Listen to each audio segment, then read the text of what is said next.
Salutations, Legion of Doom. Welcome to Podcast The Storm, with social awkward outcasts, crazy weirdos, and all around nerds convene, talk, and debate all things pop culture. With me, as always, is my co-host, the nerdy occultist, aka the Authenticator, Dalton L. Mortimer. Good evening, everyone. Sorry about not doing a show last week. It was my birthday, and I was eating out with my mother, and Well, I also had plans. I needed to get up early because I went on vacation for 3 days on Sunday. yeah. So So there was a series of extenuating circumstances, yeah, but got dinner. It was good. It was my favorite place. My favorite place that I've discovered ever since coming up to this area. It's a Italian pizzeria and bakery called Amberdonia. It's delicious. yeah. Um, so yeah, it's gonna be a trailer week, which we initially planned to be quick about it on Saturday. Um, so yes, it's going to be a relatively short, depending on I suppose, but um, so give me 1 second to get everything pulled up.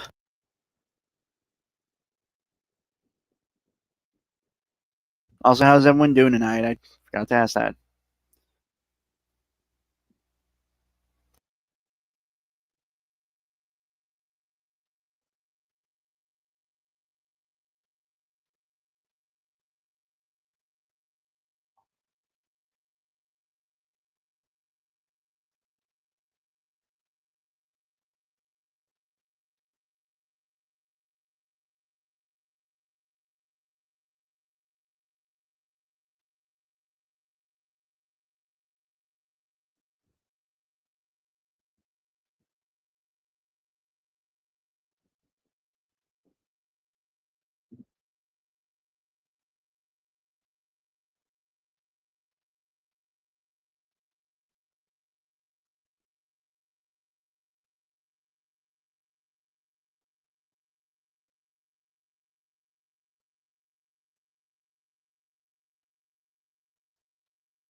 Sorry, I don't know why it's taking so long to load. All right.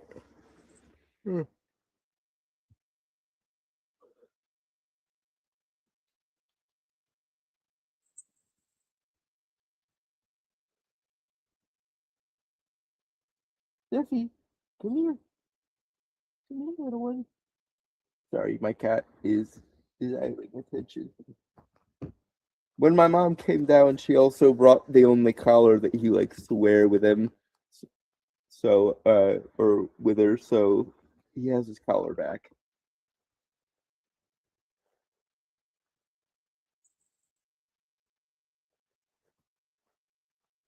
It's got a little, it's a little red bow tie so that we match, and it's got a little bell on it. So now I can hear him coming every time. Of course, it is. The little bell dings. What were you expecting me not to get a bow tie for a freaking tuxedo cat? No, I'm just not surprised. That's it.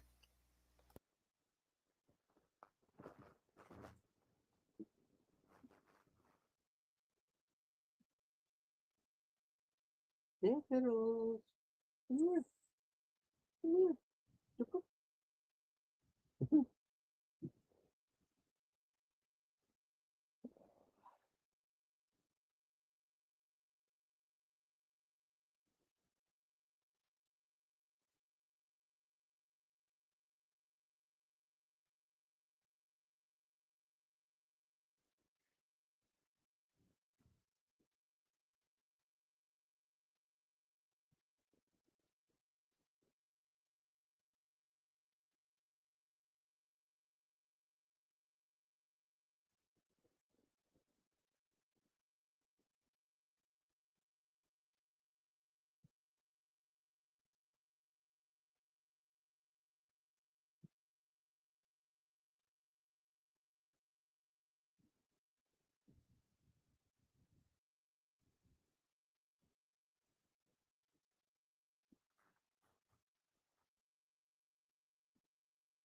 Okay, I don't know why that took so long.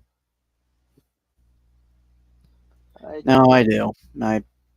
As Dawn loves so lovingly puts it, my computer is a potato. And your internet is frequently no better. I think it's really just the computer that has poor receiver. Honestly, Mm. I mean this thing is from like 2008 or 9. Jesus. You have no idea. That's why I rarely use it outside of the podcast. Your computer is old enough to drive. Is it old enough to drink yet? Let's see. 2008 to 2018 is 10 years. Then another 2 years for 2020. And then another 6 years. It's not old enough to drink yet, is So it? it's not old enough to drink, but it is old enough to drive and vote. It's 18 years old. Fuck. Yeah. So this is the Avengers Doomsday trailer, official trailer.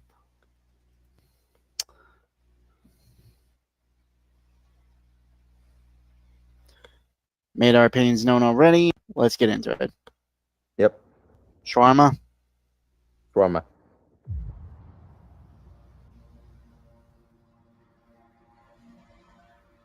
Something's coming.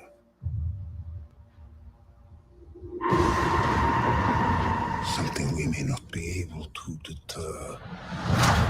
Before this day is done, we shall be faced with an unthinkable decision. Who is that talking? I've heard some. Most people have attributed it to being Doom. If that is Doom's voice, then I will give it to RDJ. He does a more serviceable East European accent than I thought he would. Yeah.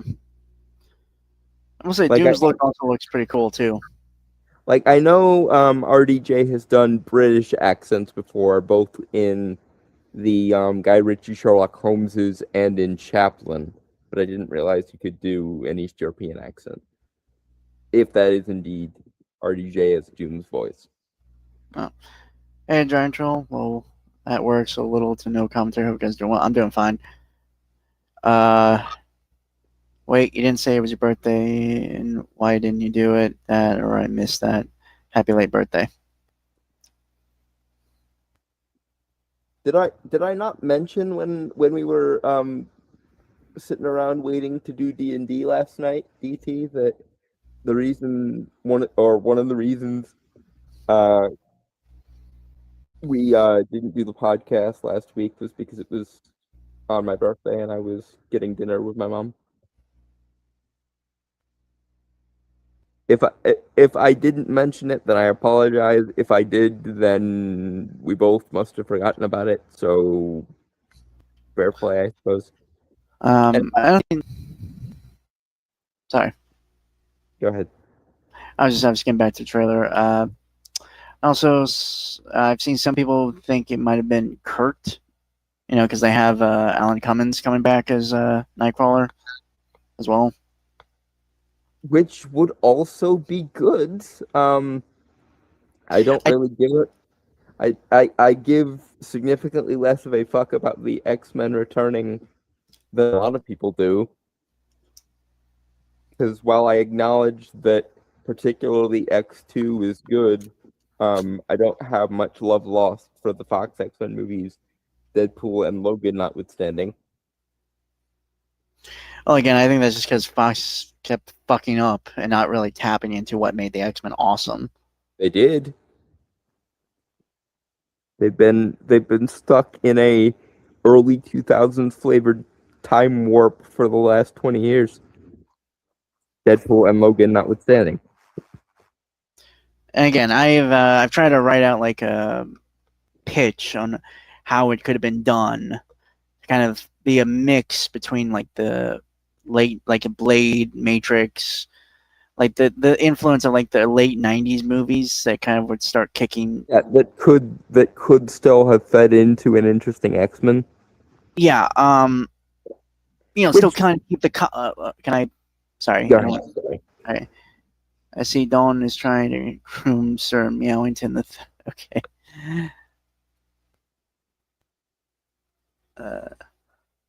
For the record, I named my cat after the spirit of the Western Wind. I believe I've mentioned that to both of you before, but just for the record and also posterity. I thought that was obvious.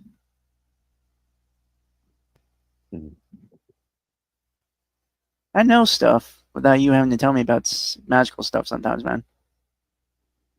Yes, but your knowledge base about so many things is so like fucking. It's a patchwork. I won't lie to you.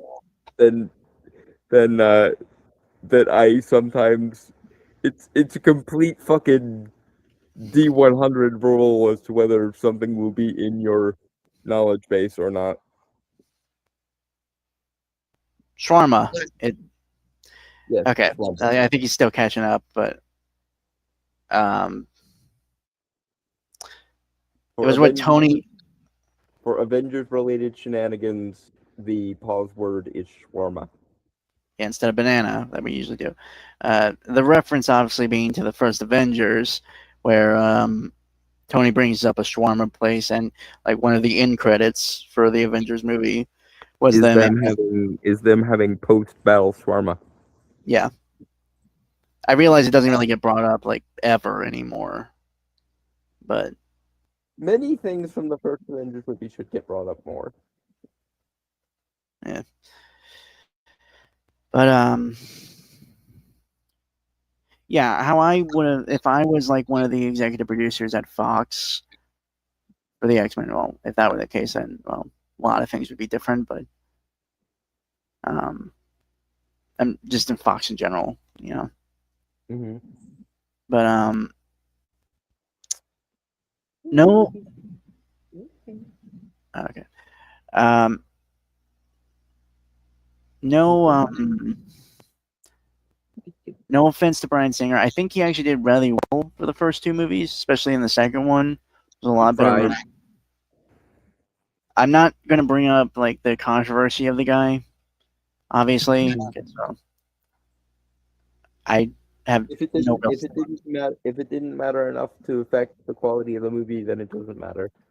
Well, it came out after all of that, like in the 2010s, I think. The Me Too era. I think so, but also like again, I'm not sure if it's credited or not. It's credible or not. I'm not gonna. Again, it's not worth mentioning. But yeah. No, like they were serviceable, and I dug the kind of horror S5s in some of the sequences, especially in the second one with like Weapon X and everything.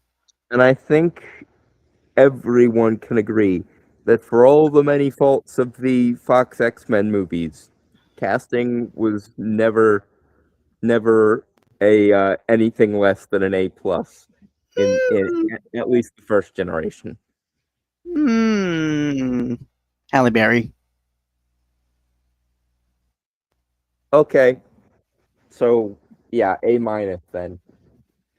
I mean, I think she could have been good as another character, but I not off the top of my head. But I also think that if they actually had her play Storm, she could have done a serviceable job at it. yeah, but to be fair, they got rid of most of Aurora's actual character in that version of Storm. yeah, but my the first pick that's always come to mind when I've thought of like X-Men, especially in the early 2000s, like a reboot of that. Robert Rodriguez. For those who don't know, he's done movies like From Dusk Till Dawn, El Mariachi. I was you gotta be. You were going in chronological order. Yeah, I wanted to bring. I was gonna bring up Spy Kids last because it has a lot more comic booky influence. Really, I would have ended with Shark Boy and Lava Girl. Yeah, but that's like mid 2000s.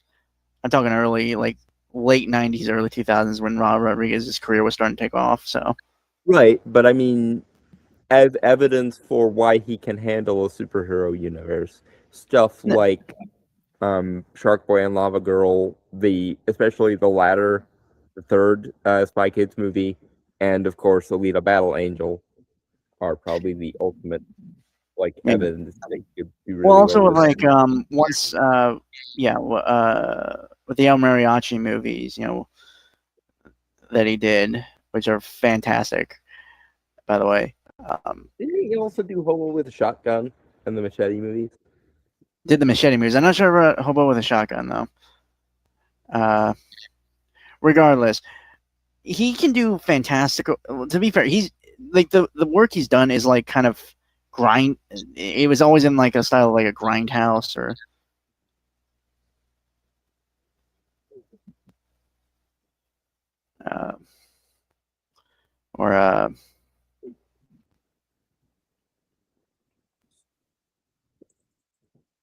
it was very classic kind of style movies in a way. But yeah, I see him like kind of blending like the 2000s kind of vibe with more comic booky elements, and it would go weird, which X-Men are a weird comic actually. Yeah, if anybody's gonna lean into the comics are weird trademark, it's gonna be Robert Rodriguez. That's why he was my first choice for Eternals when we found out Eternals was going to be a thing. Yeah, and I still and if James Gunn's universe survives long enough to do New Gods, for the love of all that is holy, get Robert Rodriguez to do New Gods. And also costuming wise, again, just to keep with like the leather thing, I actually would have used Alex Ross's designs too. That's usually a good idea. Like he actually did concept art for the movie for the costumes, which are like a mix of kind of the comic book colors with kind of like faux leather design they had. And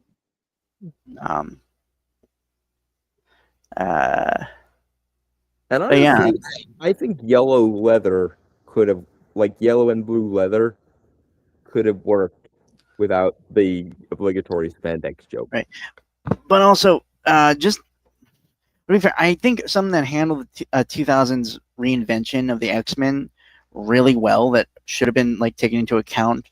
Granted, it was produced in alongside the X-Men movies. X-Men Evolution. Mm-hmm. I would take a major inspiration from that to do for the X-Men movies. Mm-hmm. But again, that's just me. And to be fair, those are the X-Men I grew up with, Evolution and all. So. Mm-hmm.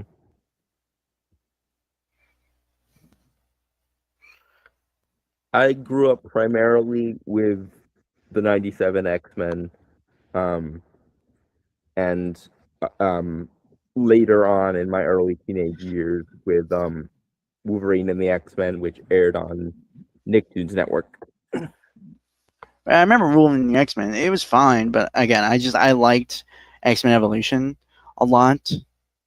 I saw a little bit of X-Men Evolution. I liked the high school AU concept, but it's not my favorite iteration of the X-Men. Well, I think if you watch more of it, you can understand why at least I like it. I liked what they did with Apocalypse. What they did with Apocalypse was really good, actually. Yeah. But yeah, like I can understand why you're not like the biggest fan of the Fox X-Men. I'm not really, because I think it really does miss the mark greatly. Well, much like all comic book adaptations in the early 2000s, with the exception of Tim Burton's Batman, and to a lesser extent Schumacher, but what Schumacher did wasn't good, so we're not counting it. A lot of comic book media tried to uncomic book itself as much as possible and make it as much as possible a grounded sci-fi action movie instead of a comic book movie, and that will always cost them points, because if you're adapting a comic book, you should start with the premise there is something valuable in the comic books you're adapting that needs to carry over. And when the MCU was working, that was its primary selling point. Which brings us handily back onto Duff's trailer, and thus Swarma. Yeah.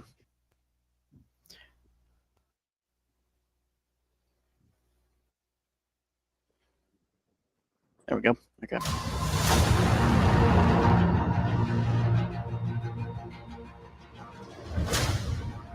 I've fought with many warriors in my time. They were far stronger than all of us put together, and they died.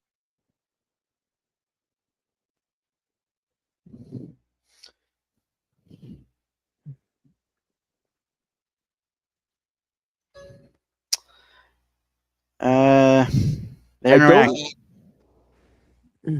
Go ahead. I was just gonna say they're interacting. That's all I really got to say. Like I got nothing really right now. I have something relatively small and nitpicky to say, but you know what else is new? It does. They do seem to be resetting Thor to his pre-Thanos arrogance, and I understand that they're caught between a rock and a hard place with this, because the big, you know, the big $64 million question is how much of the post Endgame shit do you keep? And they seem to be going with as little of it as possible, which is fine. But even after and during Endgame, Thor had to learn humility, a la the "you should have gone for the head" thing. So resetting him in this way is just an excuse to have him bitch slapped by Doom. I think you're wrong. I think you're misreading this entirely.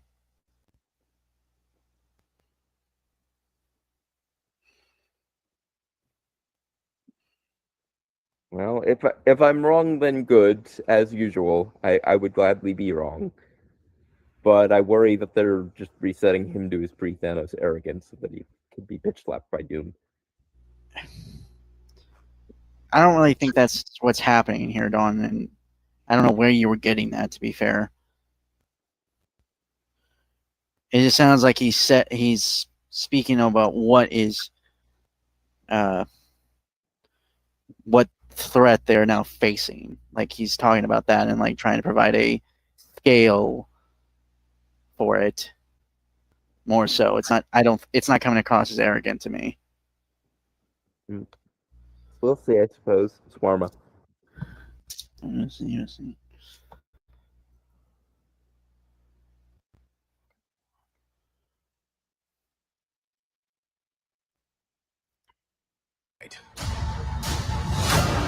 They died facing enemies and threats that scared me far less than this one.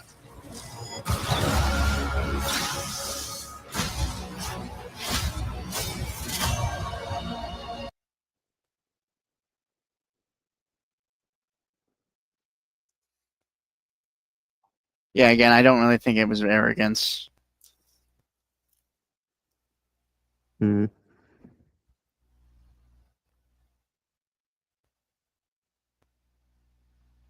Oh, Well, Gambit. I stand corrected. Hmm. I Uh, like the aesthetic of his powers here.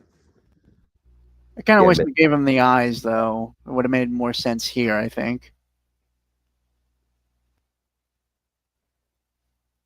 And at least the costume seems to fit Channing Tatum a little bit better here. Uh. The one in Deadpool and Wolverine looked a little bit last minute slapdash together. It looks like they put a little bit more effort into it for this one. To be fair, he was in the void, so it wouldn't have looked And polished or anything. it was part of the joke that it was kind of the semi lameness of it was part of the joke. So I get it, but I'm glad they're playing it a little bit straighter here. It seems. Yeah. Again, I think the eye. I think if they gave him the actual eyes, it would have been better. But Yeah, I agree. Cyclops looks cool too. Finally, Mhm. I did see some people bringing up like how his gloves should be yellow to break up the blue because it's all blue top wise. So Mhm. I can kind of agree with that. I think it's a Yeah. bit. I think it's something you're not really going to notice too much when in the actual film. Mhm. And here's hoping they get. It's just one of those little details that would have been nice to have. Yeah. Kind of like how I really wish they had kept Strange's gloves from Thor Ragnarok. I know the practical reason they covered his hands was so that they didn't have to do the makeup for his hands. But Doctor Strange has in most of his classic outfits the gloves, so I would have liked to have seen him keep them. Um, you know, I can kind of see the battle as even with Gambit and Shang-Chi or Shang-Chi. They're actually power-wise very similar, assuming they do Gambit justice. Like he charges up objects, usually his cards, and the 10 rings have their cosmic energy signature thing. So a fight between Shang-Chi and Gambit is going to be interesting because their powers are similar enough that it'll make for an even contrast. Well, Gambit's also pretty like a skilled fighter himself, so Yeah. Which I assume means we're getting a lot to hand between them. someone bringing up that this seemed like someone bashing their toys together. It's kind of Yeah, it does sort of feel that way. It would feel a lot less that way if built up properly. yeah, and the MCU hadn't been shitting the bed for the better part of the last half decade. Fair enough. Anyway, Forma. Everything that they sacrifice will be for Thank you. nothing if we do not stand together. Put aside your petty squabbles. Presume nothing except this. If you return. Okay. Another thing people have brought up that I don't get myself. One thing, Rebecca Romaine back as Mystique. Based. Yeah. She has a more comic book accurate look while also adapting like kind of the style of the MCU. Mm-hmm. People brought up that she looked kind of like Thrawn from Star Wars. Which I mean, they're both blue, so it does. I mean, I That's- feel like it's a good mix between like the Fox X-Men style with like the comic. And I mean, she. I'm saying this entirely as a gay dude, but she's still got it. Like nobody does seductive quite like Rebecca Romaine, except for maybe like Michelle Pfeiffer in her Catwoman prime. People also bring up like why she wearing clothes, which I mean, Mystique always wore clothes. They were just always her skin in the comics. Like, the hell are you talking about? You know? I think people wanted the full sexy bodysuit thing back from the Singer movies. I think it's less of a like intellectual proposition of why is she wearing clothes and more of a why don't I get my sexy blue dominatrix back? I've heard both arguments, to be fair. So, But again, Rebecca Romaine still's got it. oh yeah, no, that was never a question. I mean, this is a little bit of Monday morning quarterbacking because Nolan's Odyssey is already in the can. But if you wanted somebody who could out sexy Charlize Theron, because Charlize Theron plays Calypso in Nolan's Odyssey, or Cersei, Rebecca Romaine would have been a good choice for Cersei. Instead of, getting rid of her entire seductive angle because it's stupid. Anyway, shawarma. Shawarma. Return. He who will return has brothers and sisters.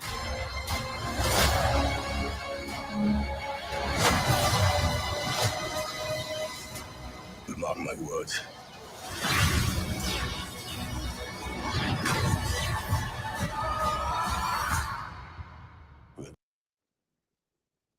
So I'm gonna be fully honest with you. I don't feel as hyped with this trailer. Mm-hmm. Like, I'm trying to think, like, even like, I,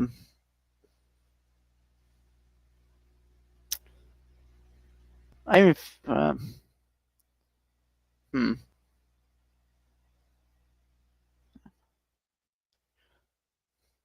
Trying to think of last Marvel property that I felt hyped for when I was watching the trailer. I mean, we were pretty positive about Deadpool and Wolverine. Yeah. Okay. I would say that then would be the. And we were also pretty positive towards Fantastic Four. Okay. Yeah. Then okay. It's just off the top of my head, I couldn't remember. So. Yeah, but I think it's either Deadpool and Wolverine or Fantastic Four. But with like I'm gonna. This doesn't. Obviously, I think we both brought this up before. You know, it's not really built up. It's very last minute kind of thing, and the hype isn't built in. Here's the short version of the problem. The MCU, from its starting point until about 5 years ago, was all about continuity. Like, the majority of what made the MCU work was its continuity. But because over the course of the last 5 years, give or take, so much of the stuff added to the continuity has shit the bed, or often deliberately slighted the audience. Looking at you, She-Hulk, Falcon and the Winter Soldier, Secret Invasion, etc. They now have found themselves in a position where whatever continuity there was has become fully decentralized because the central axis was going to be Kang, but then, and I'm not even going to blame the MCU for this. This is, real world politics be fucking everything. But because of the Jonathan Majors scandal and the fact that he had exclusive right to betray Kang in his contract, they had to pivot to Doom at the last second. And having realized that like 2/3 of everything made in the last 5 years shit the bed, they had to make the choice of to ignore as much of the post Phase 3 continuity as they could, or to try their damnedest to salvage the 2/3 of post Phase 3 that didn't work. Also, let's not. They cancel a lot of the good projects that had the most potential, especially recently. Yeah. Like- So, yeah. So we have a situation where a universe built on continuity now basically has to junk the last 5 years of continuity in order to salvage the same vibe that Phase 3 had. But so much of what made the first 3 phases work was continuity. So we're now in this no man's land of you have to basically simultaneously pretend the last 5 years don't count and like continuity still matters. Which is a weird fucking limbo to find yourself in. All right. Again, part of me really wants to sit down and actually like try to like revision everything post Endgame, because there are things there that work and can, like, if they were handled better, would have been fine. But And there's still, I know I'm a broken record on this, but for as much as those 2/3 that I just mentioned did shit the bed post Endgame, and how post Infinity War, if we're being entirely honest, because Captain Marvel and Endgame weren't that great. But as much as everything post Endgame, 2/3 of it was trash, that last third though, a lot of the shit in that last third, shit like shit like Agatha All Along, Werewolf by Night, Some of Moon Knight, Multiverse, like 2/3 of Multiverse of Madness.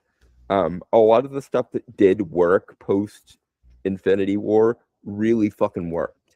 So I really would have liked to have seen them try to salvage the third of shit that didn't suck, while ignoring the other 2/3, or even lampooning the other 2/3 via Deadpool or somebody like that. But that's not what they decided to do. So we threw out a lot of really cool shit for the sake of undoing all the heinous shit, which is probably the right move, but it still kind of sucks.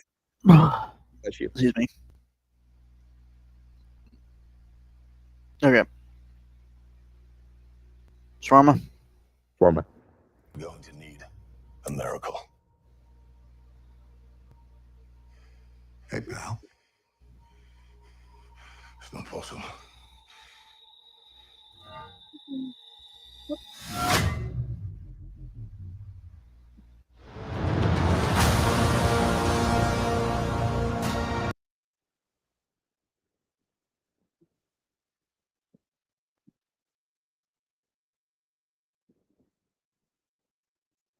I feel nothing. It's hard to feel anything because I don't know what story they're telling. I can't even speculate on the story they're telling beyond that it will probably resemble some of the stories where Doom gets ultimate power and reshapes the world, and I can only speculate that that happens because Secret Wars happens, and at least in the case of second Secret Wars, Doom gaining the Beyonder's powers was instrumental in the creation of Battleworld. So that is probably what will happen. Again, I think if we saved Kang for a little later, and again, if we were... Sorry. If we had saved Kang for a little later, and if we wanted to still do the multiverse style, I think the villain that would have made the most sense would have actually been the Beyonder. Again, so we could do the Secret Wars thing, right? That not only that, but it would have left plenty of room to flesh out Marvel Cosmic, so we could have had maybe like Eternity or the Living Tribunal be the quote-unquote villain of Doctor Strange 2 instead of Wanda and stuff like that. And we also talked about Loki with that idea as well. Mhm. If you want, you can talk about that while I get the other thing set up. Yeah, I forget what we said for Loki though. Is the problem? Instead of it being timekeepers that form the TVA, it was the Vishanti. Oh yeah. We could And given that they kind of seem to have insisted on putting Doctor Strange at the center of the multiverse saga instead of Reed Richards, even though Reed Richards would have made infinitely more sense, then leaning into the more supernatural side of things. And part of this is just because I'm me and I want more supernatural and magical shit, yes. But also, speaking again of that third of stuff post Infinity War that actually worked, a lot of that stuff is specifically tied to the supernatural side of things. And I think going from the the Infinity War storyline to the supernatural first and then kind of expanding out after, or had Me Too not happened and James Gunn was allowed to do what he wanted with Cosmic Marvel, that also would have worked better. And I think if you assume that Doctor Strange is the most powerful and important character post Infinity War, which, not gonna lie, kind of like because I'm me, then having the more like interdimensional entities side of the multiverse take center stage instead of the alternate timelines and alternate universes side of the multiverse take center stage, that could have worked a lot better. Not to mention, it would have left room for projects like the Midnight Suns. And Yeah, actually, okay, because to be fair, in discussions we've talked just on our own, we actually had 3 movies technically happening simultaneously, continuity-wise. Mhm. Well, not movies, but well, 1 series and 2 movies. Doctor Strange: The Multiverse of Madness, Loki, which in my idea would have combined seasons 1 and 2 with the idea we had talked about with like timekeepers being replaced by the Vishanti, which actually would have been 3 characters in the TVA. You know, Mobius, the commander lady, and Renslayer. who? Renslayer. No, the other one, the one who ran like the troops. What the fuck is this? I don't think she had a name that I remember.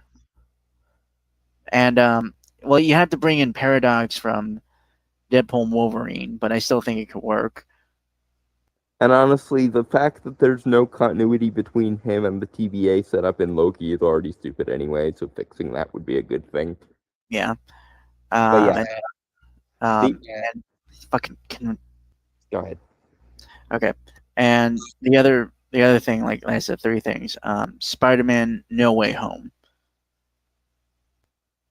Like those all 3 take place kind of simultaneously, but because of timey-wimey multiversal shenanigans and stuff, it's a looseness, but they are technically all at the same time. Yeah.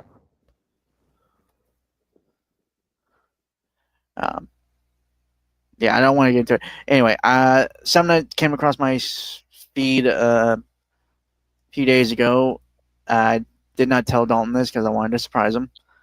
So someone did a re-edit of Avengers Doomsday, title being Avengers Doomsday trailer, but nostalgic. And I just wanted to show this one. You know, it's a fan trailer. I think if this was like the official trailer, I think it would have gone better. Mm-hmm. That's the other thing. Apart from us not being hyped for Doomsday, I really haven't seen anybody really be hyped for Doomsday. Period. It's mostly it's gonna be like those like movie channel reactioners I've seen that are super hype, but the ones that are default hyped about everything, though. Oh yeah. Oh, a lot of people's reaction kind of seems to mirror ours in that it's like okay, but what does this amount to? Mm. Essentially. Well, I think okay. So to kind of compare these two before we go in, the official trailer is just a hype train with no steam. Mm-hmm. This feels a like a looming dread that sets the tone for what I think the movie, like the first half of the official trailer, was supposed to do or trying to do. Mm-hmm. So Shall we? shawarma again. Shawarma. Yeah. Shawarma.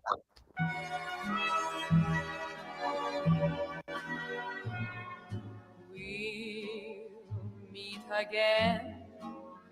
Don't know where, don't know when, but I know we'll meet again some sunny day. Sorry. I fucking love that song. I think, again, since this is also kind of dealing with let's see, it's the nostalgia and everything, and like the flashbacks and everything. I think it helps, like, give you a sense of. Yeah, it's a really good song choice. Apart from just being a fucking awesome song that I wish people would use more. Well, it also works with like the returning characters and everything too. So the only one I could think might work better is fucking critic. Home by the Gleneagles Hotel Band. It was used in The Shining and in Doctor Sleep. I could see that working slightly better. But again, I love this song, and it works. So I'm nitpicking. When are you not? Point. Shawarma? Shawarma.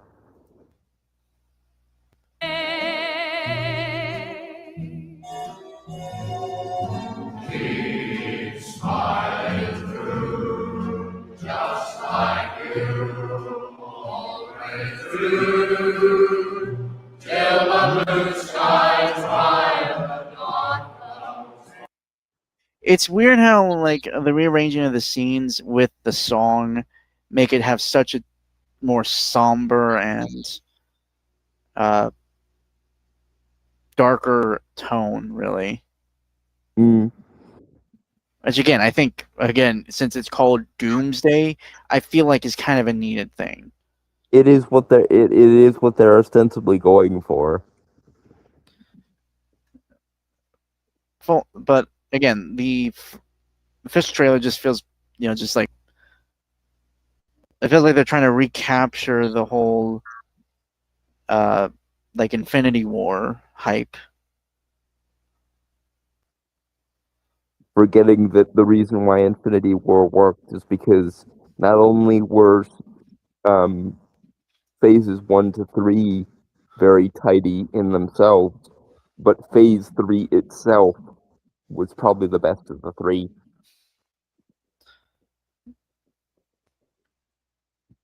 Yep. Okay. Trauma. Shawarma.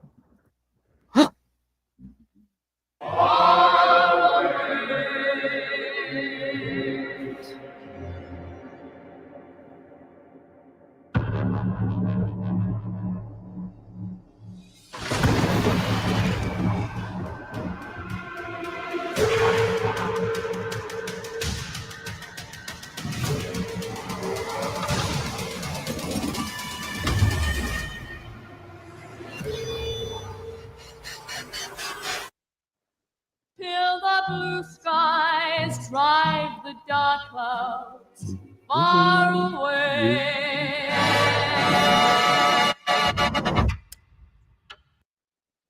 Yeah, this feels like a better trailer. Yep. Like And it didn't take much. It used the same footage with just some added like older footage, really, which they would all have access to. Yeah. As usual, Internet 1, Hollywood zilch. it's a real shame they can't bring themselves to use the resources of the internet. Although, to be fair, that is slowly changing. What with Kane Parsons with Backrooms and what's his name that does Obsession?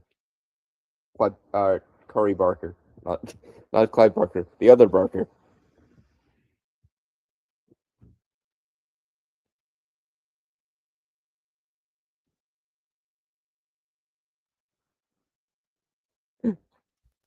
It'll be really interesting if Curry Barker does become like iconic and famous enough to be referred to as the other Barker in the same sentence as Clive Barker.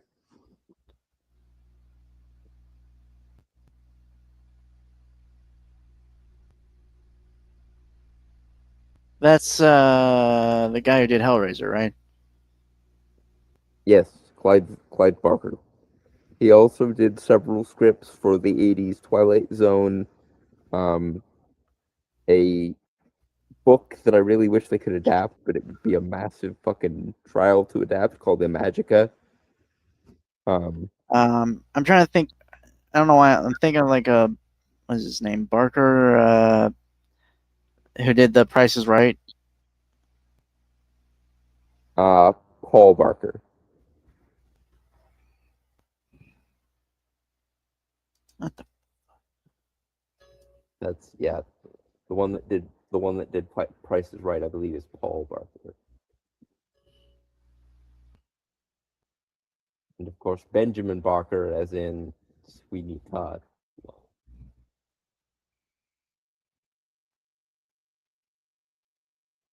Bob Barker. Bob.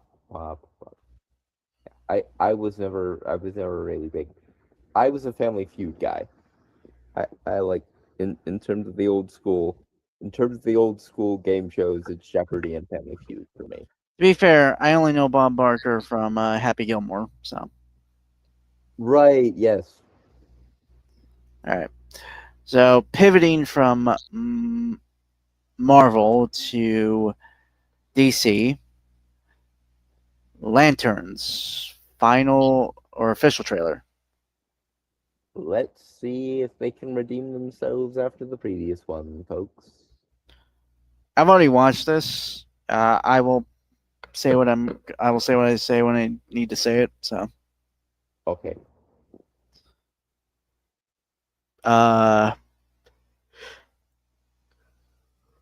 Gleaming yellow banana? What'd you say? Gleaming yellow banana? Let's Just just Green Lantern vulnerability to yellow.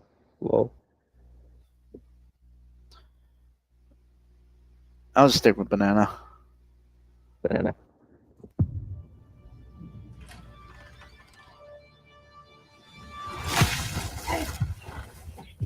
It's time to get up, Junior. So, you're a space cop. No, I'm just being trained. All right, new lesson. Take the ring. You fly.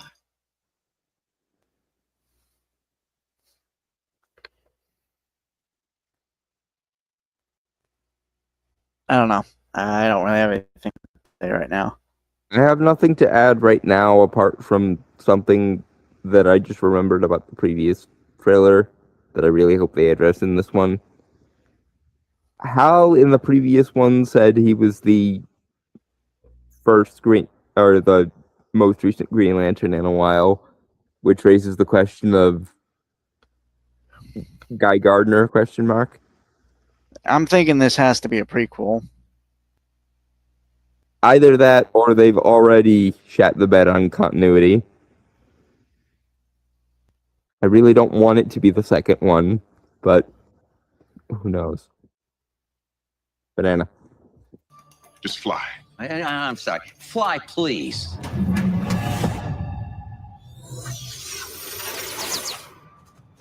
What's that? You're the backup quarterback. For now.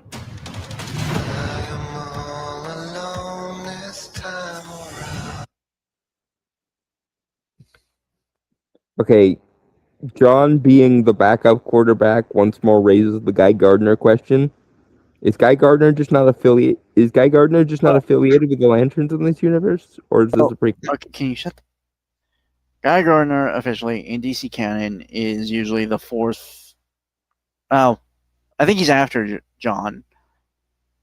I can't remember specifically, but... Most versions I've seen have him be contemporaneous, but God only knows what they're doing in this universe. I'm fairly certain this is a prequel. And if it is a prequel, then that raises questions about what happens to John. 'Cause Al's old enough that him dying probably won't be an issue, but like if John only exists in this show and this show goes that dark. What I think is well, depending on the ring, because well, every sector has like a specific Green Lantern.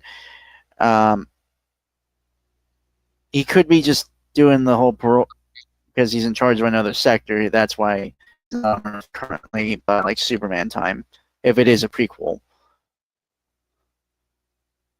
That could work. Then again, the excuse in the comics has always been that Earth gets more lanterns because it's like a primary sector. Well, actually, relatively recently in DC continuity, the Guardians declared that there will be no more Lanterns of Earth because it's designated as a sector, a planet of heroes, and like it has its own defenders, like constantly. Essentially, Earth can take care of themselves. Look at all the fucking metahumans and magic humans and all the other shit. Well, to be fair, also Earth has been like the center of major space conflicts and has come out on top. Yeah, which a dozen times. Previously, they were okay with there being like 4 Earth Lanterns at a time. Yeah. There was also the kind of hand-wavium of, well, the rings decided they're worthy, so who are we to argue, kind of thing. Yeah. Banana. Give me one sec. Okay. I was just checking the chat. Nothing new. Yep. Okay. Banana. What do you think is going on? It's no accident we're here. These victims are going to end up being alien. Based on what? I have a feeling. He has a feeling. I think this is more than just a feeling. This is... I mean, yeah, I'm definitely getting more True Detective vibes. I think our theory about Parallax might actually end up being right. I'm not gonna say shit yet. That would definitely explain why so many of the browns are shifting kind of to yellowish. You haven't watched this trailer, right? No. This Okay. is the first Well, one. I like I said, I've watched this, so I'm not saying shit. Let's move on. Banana. Banana. It's a threat no one's ever seen before.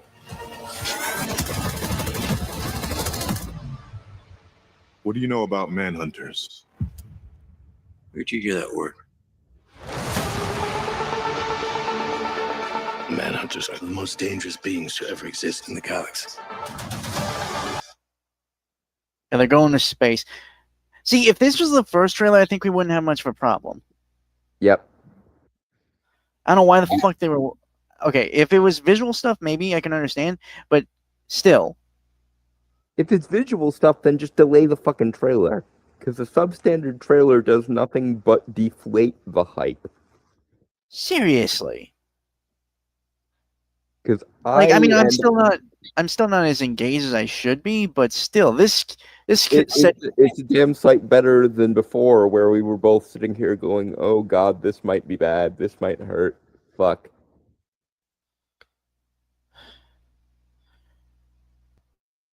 Christ.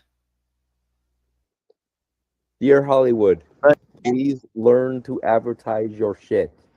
A lot of this could But, be resolved by learning how to better Manhunters. advertise it. That's cool. Yeah, they might be setting up for John, which is good. No, like the things before Green Lanterns. You know, the automatons that the Guardians built. Right. Well, to be fair, the term Manhunter has been used like 3 different times in DC. Like I said, the Manhunters that were the original protectors of the universe that went rogue. Mm-hmm.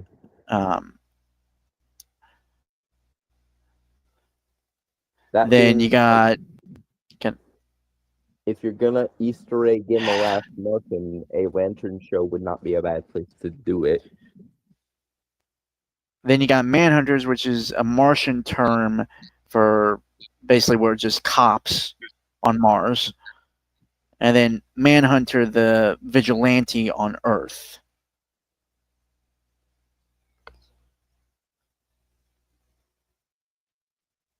Three different ways. Obviously, I don't think they're going to do the Earth vigilante here. They could do either. I'm kind of leaning towards more the Manhunter, the Green Lantern villain Manhunters. Yeah, Because obviously, what would be the best case scenario would be they start with the Green Lantern villains, and then John Jones shows up. well, yeah, because he has actually, because this is supposed to be based, this is kind of like intergalactic True Detective or like a detective show, and well, John Jones is a detective, police officer, special agent kind of thing. So yeah, playing on the potential double meanings of Manhunter would be a good idea. Yeah. Not least of which because John deserves some fucking respect. Oh my God! Don't get me started on that. Put some respect on the Last Martian's name, goddamn you. He is literally on par in comics wise. He has literally boxed Darkseid to a stalemate. I'm not joking. That actually happened. Yep. I will also say this for John. In terms of intellect and wisdom, the only person that can justifiably talk down to John Jones when it comes to being the like wise mentor-y sort of intellectual Fate. figure is Dr. Fate. Yeah. I know you were gonna go there. There are certain things that they have to happen or the sun will explode. Right. Fuck, I was gonna say something.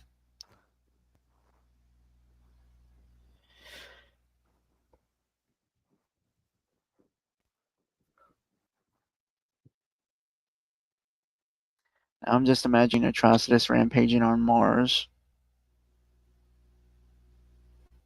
Which would also be funny because Red Ring, Red Lantern, Red Planet. Funny. Yeah. I don't know why I'm getting kind of District 9 feels from like the structure in the sky. Which is good. That's a good place to be borrowing things from. I think I've always pitched the idea, especially like if the DCEU was still a thing. Mm-hmm. Neil Blomkamp directing a Martian Manhunter movie. Yeah, it'd be cool. Yeah, especially like if it's just like a pure like set on Mars thing.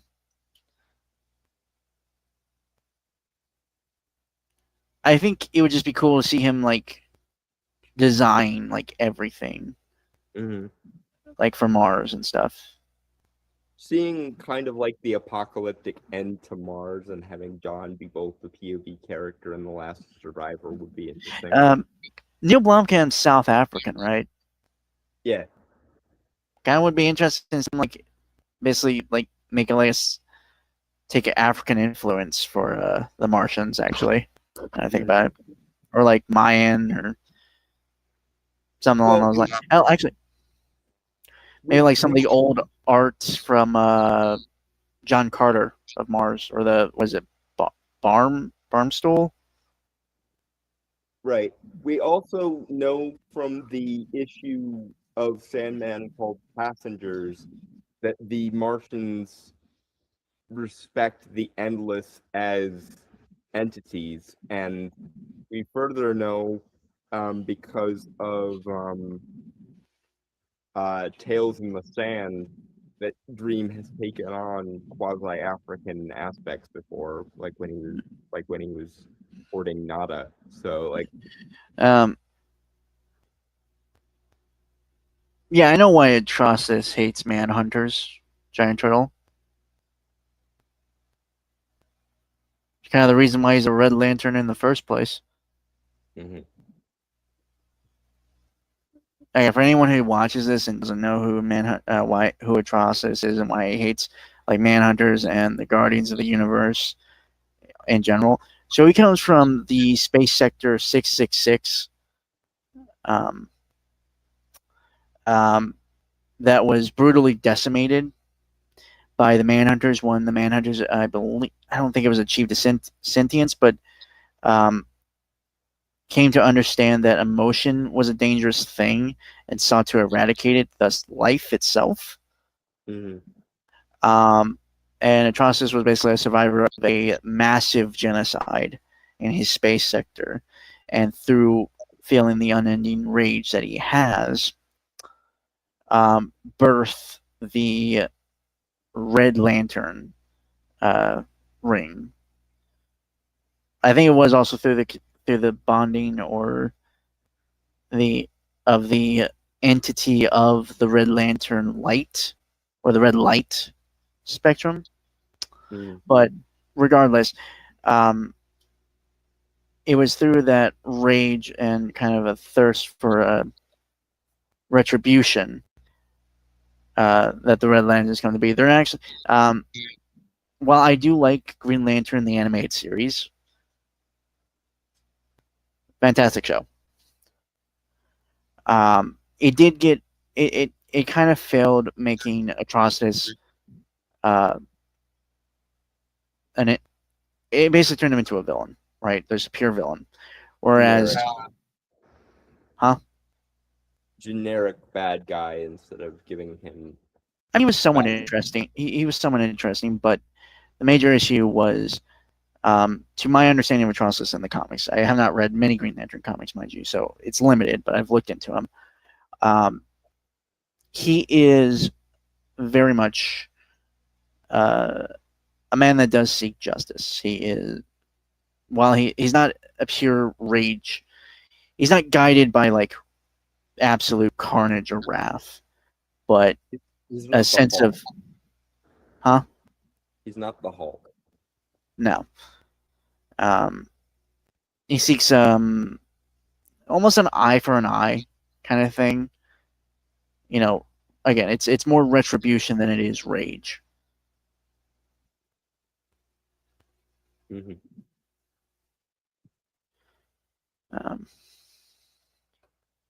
He's not a fucking avatar of Korn from 40K, in other words. Yeah. Anyway, shall we? Banana. Banana.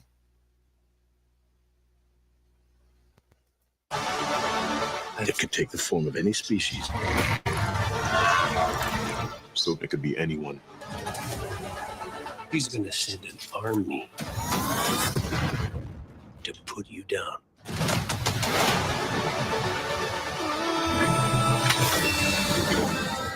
Okay, so Guy Gardner is here then, and it looks like he's in his he's in the Justice Gang outfit. So Okay, so that does solve Hal being a solipsistic little shit issue from last trailer. to be fair, no one likes Guy Gardner. No, and nor should they. Guy Gardner is a prick. Well, apparently he was a gym teacher for special needs kids. Like, that's his actual origin. Well, double fuck you, sir. He wasn't an asshole to them. He's actually like, when it comes to kids, he's actually like really nice and really like compassionate towards them.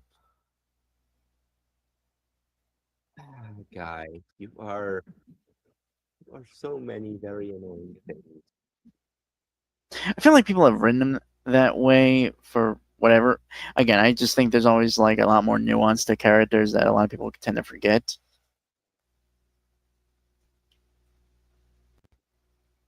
Donna, if you're talking, I cannot hear a damn thing you're saying. No, I didn't say anything.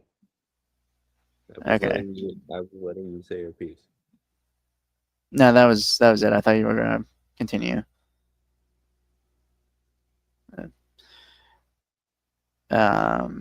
Yeah, again, just like with like the added like special effects and everything, like just seeing more of everything. Again, it really does suck that this wasn't the first trailer. Here's an interesting question for you.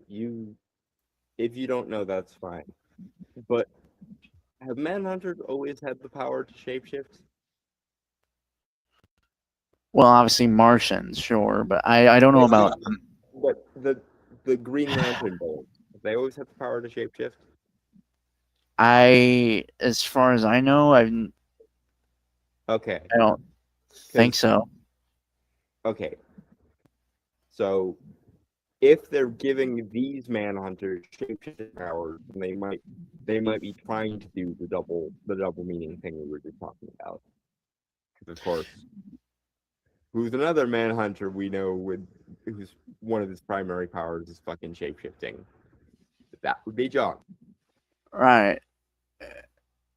So if they gave the villain Manhunters the power to shapeshift, so as to set up the double meaning even better,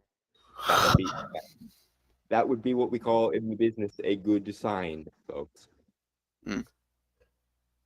Banana. Banana. Do you resent Hal Jordan? The ring's always been mine. Jordan's just keeping it warm.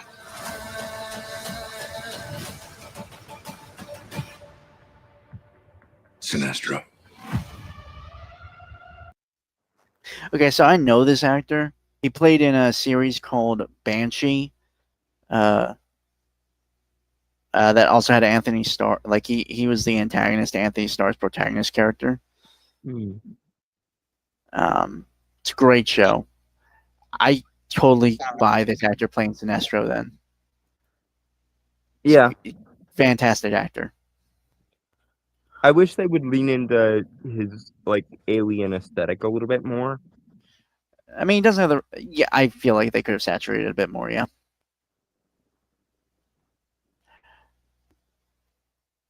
But they're the eyes, the mustache, obviously. He might also be using the ring to mask his species a little bit to blend in with humans more. Well, he's in prison on an alien planet, so his turn from the guard. Yeah, it's already happened. Which, I mean, it's an older HAL, so a lot of the adventures probably have already happened. So, don't know about the entity, but the rings were also made through blood magic, not just pure rage. Oh, yeah, no, the light spectrum of the DC lanterns, they have a spiritual. They have like embodiment, like entities of them. Yeah, they have like almost Lovecraftian entities that usually like exist at the heart of the various power batteries. Yeah, I mean that's how you get Parallax. Yeah, Parallax is the yellow entity of fear, but actually he exists usually in the green power battery. That's why the energy of will has a vulnerability to fear. Oh, God. Okay. But yeah, I kind of do wish. Like, I do think you're right. I kind of wish they made this. Mark Strong's design for Sinestro was actually pretty good.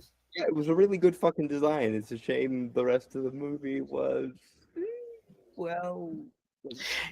ironically enough, the Green Lantern tie-in game was a better story for Yeah. because it did have the Manhunters as the main villains. So Mm. I feel like that's a good first villain, actually, Yeah. for Green Lanterns. I Anyway. feel like Parallax, by virtue of being a almost Lovecraftian entity, needs to be like a trilogy topper. That or Krona, the first Lantern. You mean Volthoom, I think. Volthoom was the first. Um, Volthoom was the first Lantern, but we also lost Brainstormer, so we shall have to wait until it comes back again.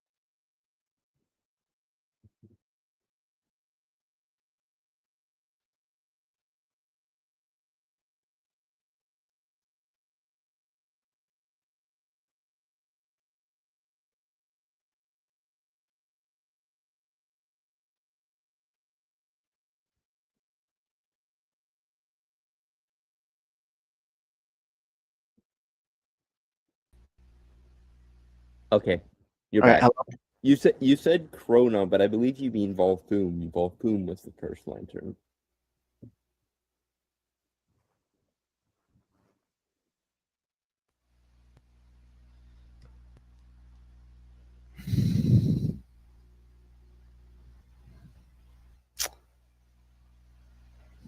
Hold on.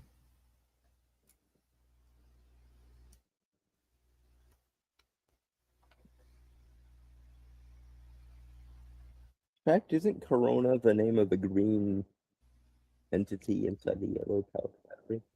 Hold on.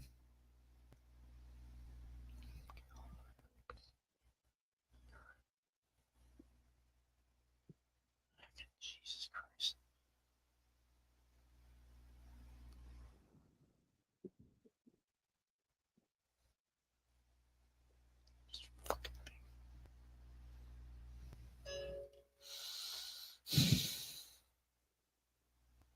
Sorry, everything's just going slow right now. I don't know what the fuck's going on. Yep.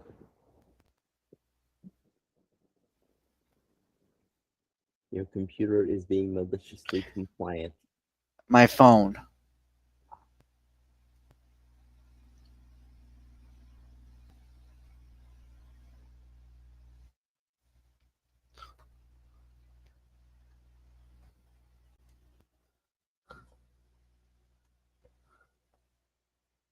Okay, no, you were right, Bolton. I don't know. Again, I think Krona is the green entity that resides within the yellow Power Battery. Either that, or it was the Guardian that made the first emotional spectrum rings.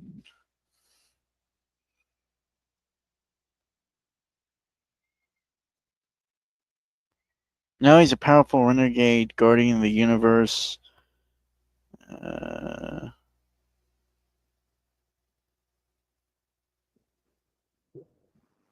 Obsessed with discovering the origin of the universe, an act that led to the creation of evil and the multiverse. An experiment shattered the universe's beginning, unleashing chaos and making him a recurring cosmic threat who has manipulated the emotional spectrum, fought the Green Lantern Corps, and even attacked other universes. Yeah, we're almost saved for a Justice League level event then.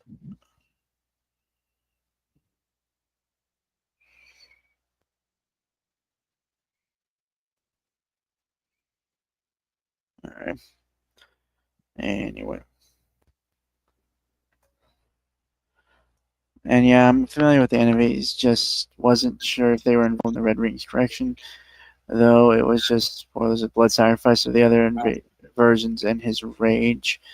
He also apparently still has blood magic to work with, so that's wasn't a one-time thing. Like when he tried to get a former Green, now Red Lantern, to be killed to let them make energy constructs. Huh. Called him selfish when he refused, if I recall. Sort of funny, but it didn't push the issue too much, if I recall. Okay. Anyway. Get the... What's that thing?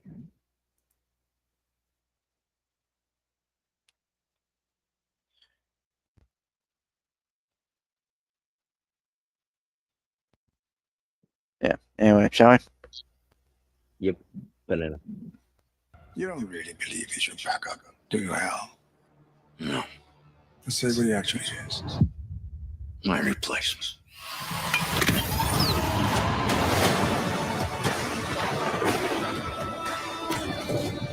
In brightest day, in blackest night.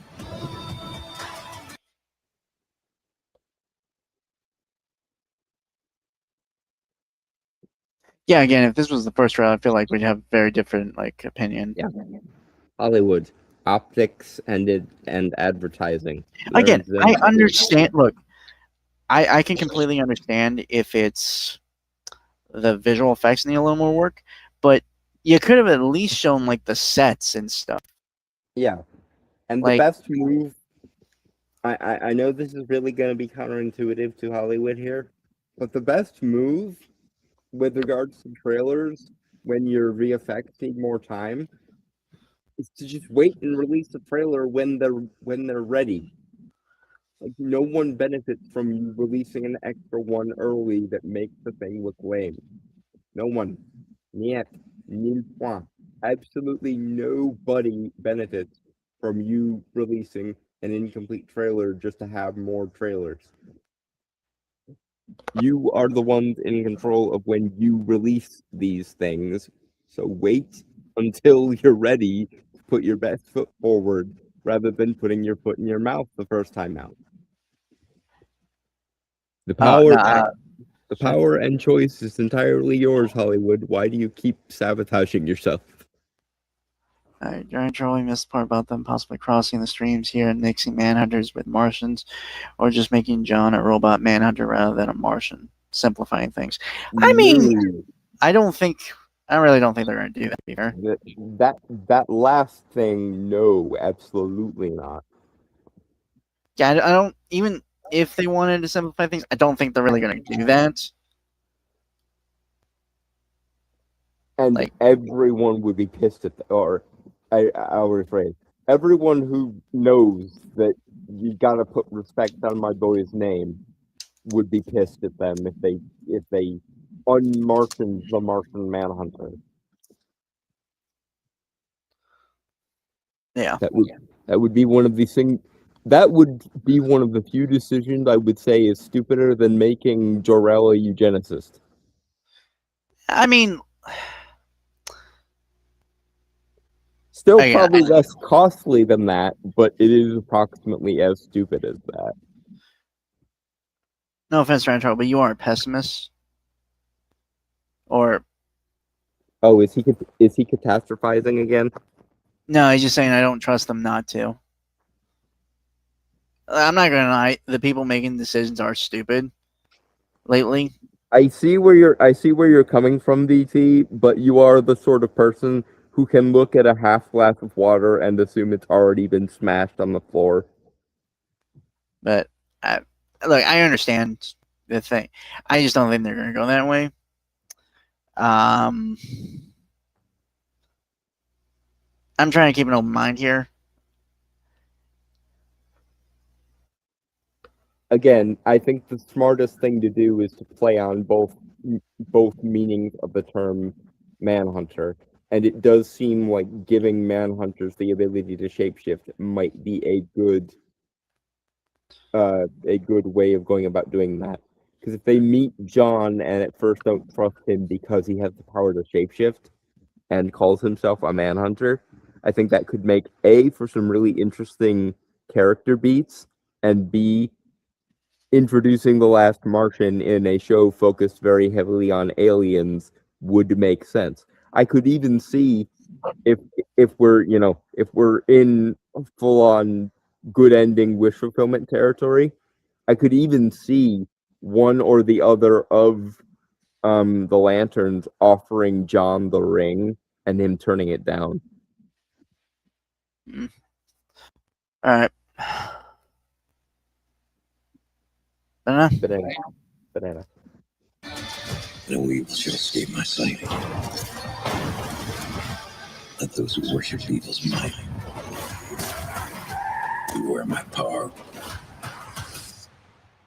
Green Lantern's light.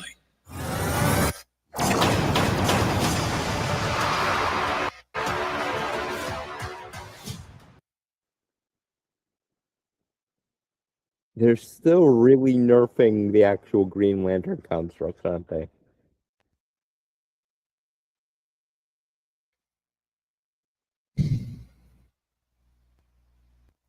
Because at the end of the Oath, there would have been a fantastic moment to go full complex construct, or at least do a really big blast of green energy.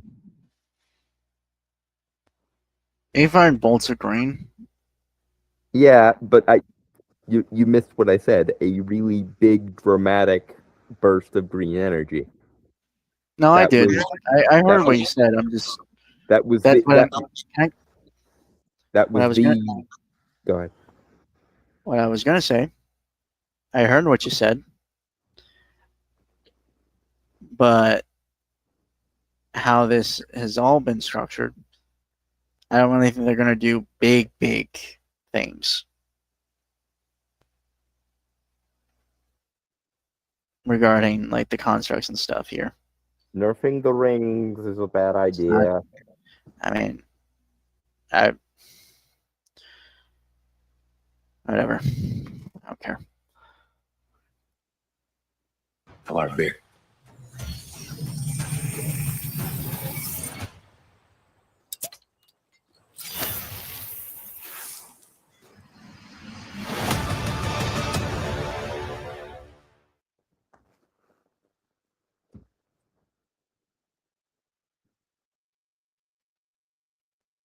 That definitely puts them in a much better place than they were in.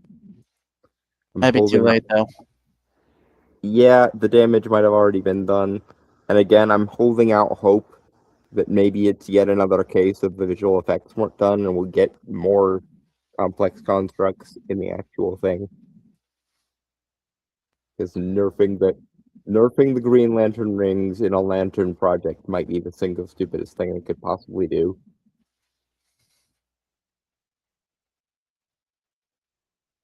But on this point, me and DT agree. I could see them doing it just because they don't want to have a big CGI budget for the show.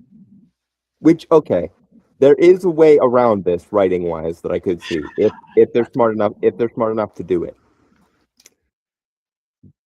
Make it so that nobody has a power battery, so they have to use the rings sparingly. Already saw the power battery in the trailer. Fuck. Because that's your only what I would call a legitimate in-universe excuse not to actually use the rings to their fullest potential. Unless the power battery gets stolen or destroyed in like the first episode or something, which they could do.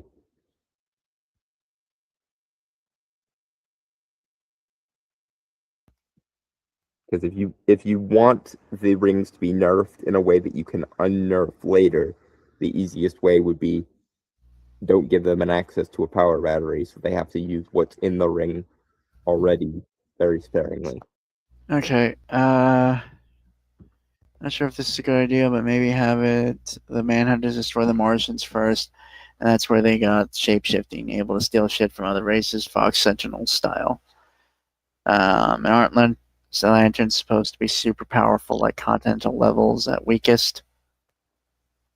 It depends, really. I don't think they need to be that OP, but I do think I do think the green blast we saw in the trailer so far are the fucking Green Lantern equivalent of basically like squirt guns. So I think you're it being is hyperbolic.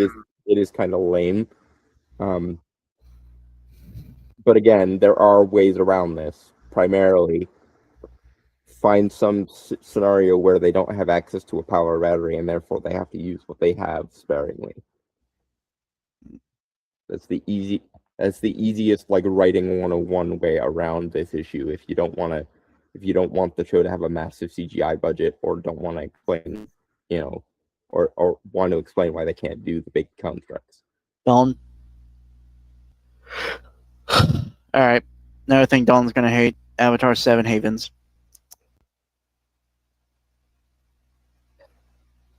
Don't want to. You're impossible of not hating stuff, Dalton. That's a lie.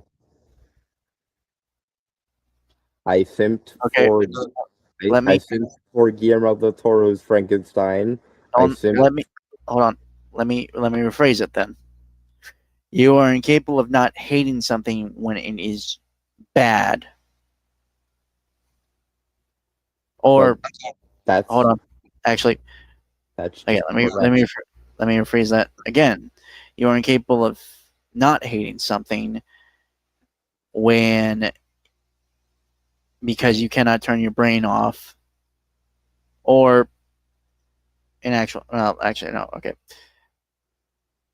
When you constantly see things that you think don't make sense, and because of your nitpickiness, because that is a big part of your personality, you will constantly needle every little thing to the point.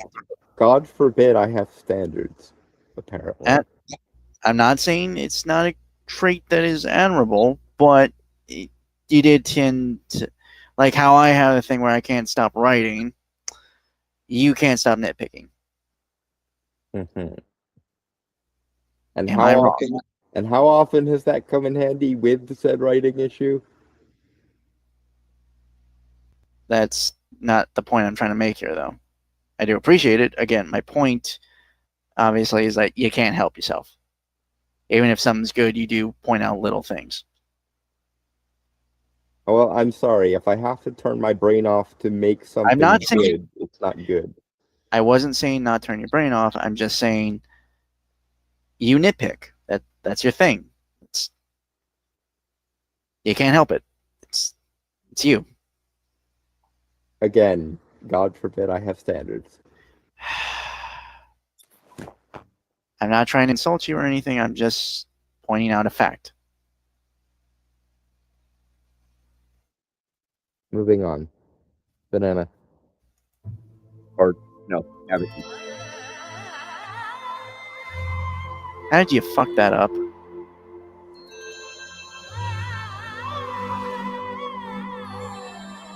We've been going from trailer to trailer. Why do you look like Woman's hesitation. me?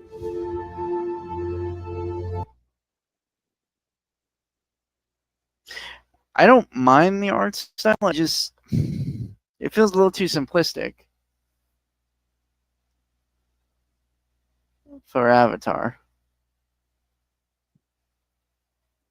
Especially given this is a actual movie level outing.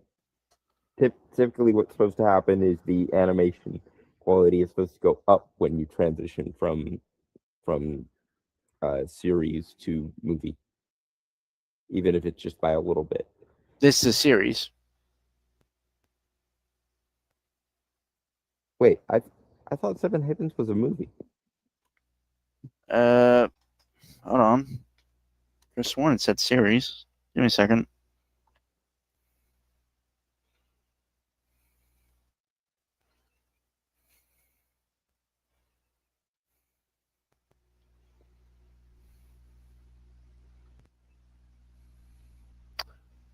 Animated series and a movie. You're thinking of Awesome. Avatar Aang, which just came out. Why are they that close to? Never mind.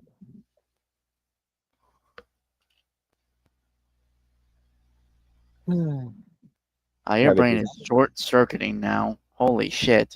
Didn't think I'd ever see the day. Cabbages.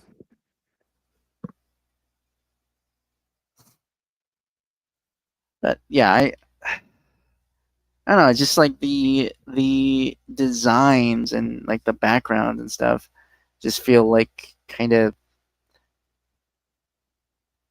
a little too simplistic for me. Mm. Okay, it's going to be weird coming from me. It feels somewhat of a downgrade from Legend of Korra.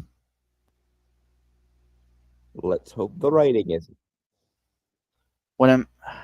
Okay, just to clarify, I'm not the biggest fan of Korra for mainly just Quality reasons. yeah. I don't hate the character or really the world. I actually kind of dug it, like the aesthetics and everything, but Which is why we went on a multi-month long bender in order to fix it. And we genuinely, in my opinion, did some of our best work rewriting Korra. which we'll talk about at our 400th episode. yeah. Fuck.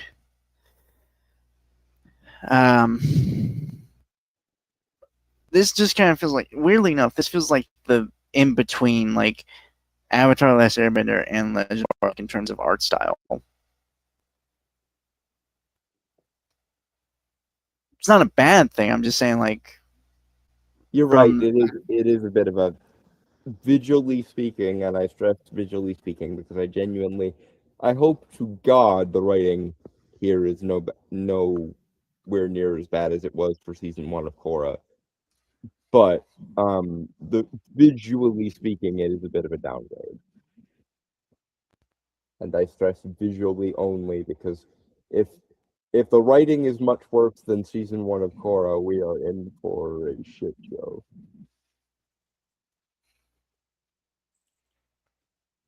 what the fuck is I gonna say? I mean, I dig like the style and everything, but it just again it feels oddly. Hell, even like the yeah, no, it feels like a weird transitionary period between Aang and Korra, actually. Like Okay, how yeah. everything looks, even the clothing. Like the clothing doesn't look like something that because it's supposed to be after or like after like Legend of Korra. Yeah, isn't the Avatar here supposed to be the Earthbender that's after Korra? I haven't really kept up, to be honest. I just keep thinking about all the ways in which we massively improved It's not. in our version, but that's Okay, kind of just cabbages. Laura needs to be prepared, because long ago our ancestors weren't. And the Avatar let us down.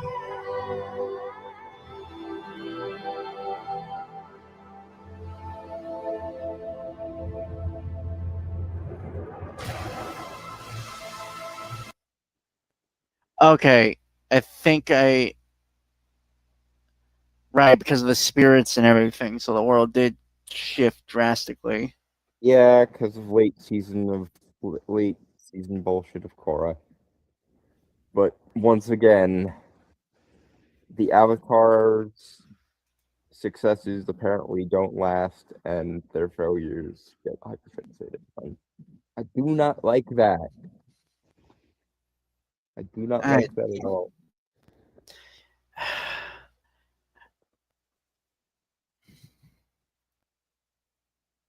This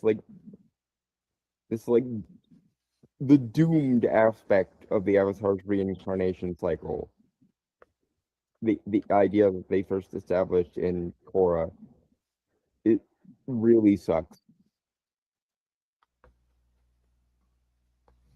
Not only because it's just a terrible writing device, but also because it shows less attention to detail and respect for Eastern philosophy than the original Avatar series did.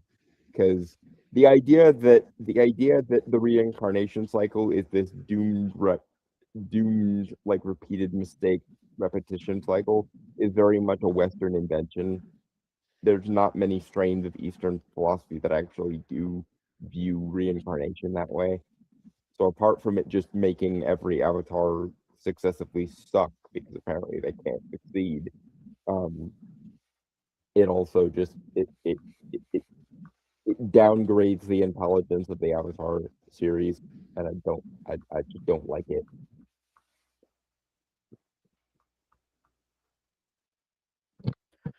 Yeah, I was just Cabbages.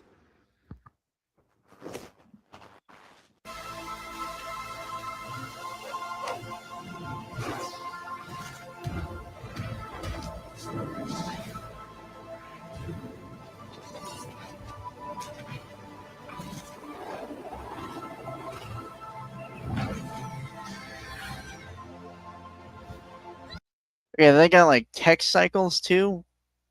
Okay, so yeah, this is definitely after Korra.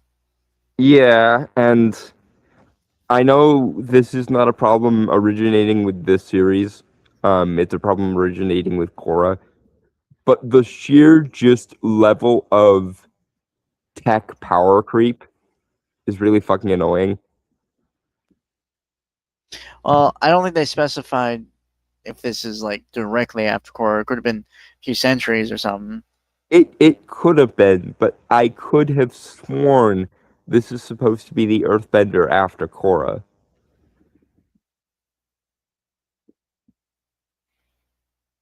If I'm wrong, then so much the better. It will make the show less stupid, but I'm pretty sure this is supposed to be the Earthbender immediately following Korra. They're actually twins. Which, actually, okay, hold on.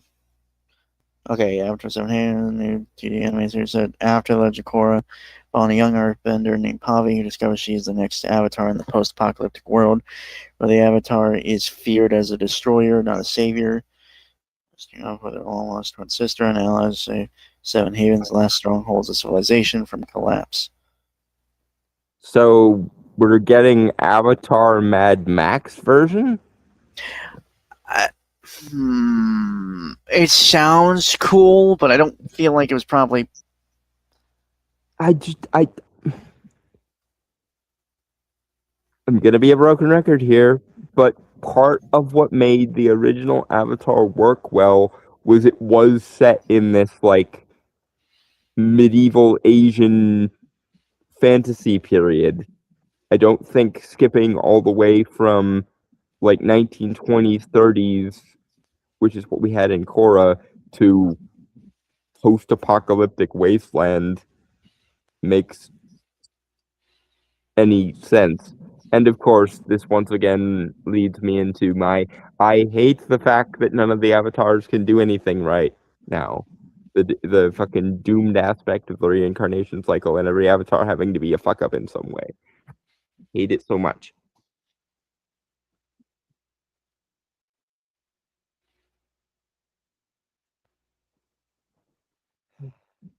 Cabbages. Yeah. Humanity ready for the Avatar's return. And yet, it's the one thing this world needs the most.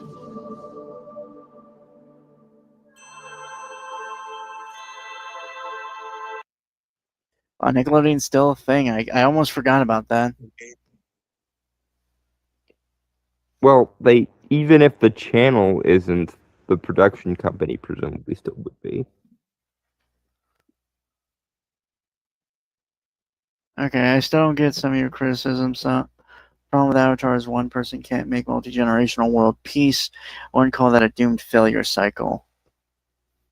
No, but the point of the Avatar is supposed to be that they are the chosen one with more power than everybody else, who can be a bridge between the physical and spiritual world in such a way that they can establish a long-standing peace. And not only does it make the Avatar